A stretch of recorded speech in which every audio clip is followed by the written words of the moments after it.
All right, as you can see, my AdBlue quality is now 31.9. That's acceptable. Everything's clear, no codes. Everything looks how it should. Everything's beautiful.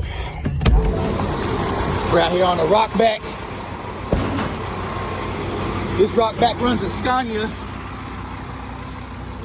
When I got here, of course, horn was blaring, codes all over the dash, all that good stuff. Got everything hooked up. Everything's clear, baby. Back in business.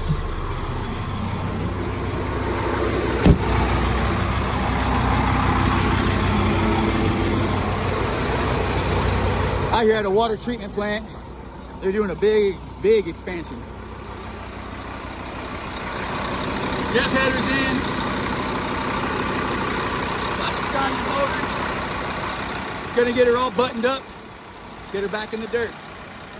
Another job done. I'm happy to be back to work. That vacation was fun, but I love this crap.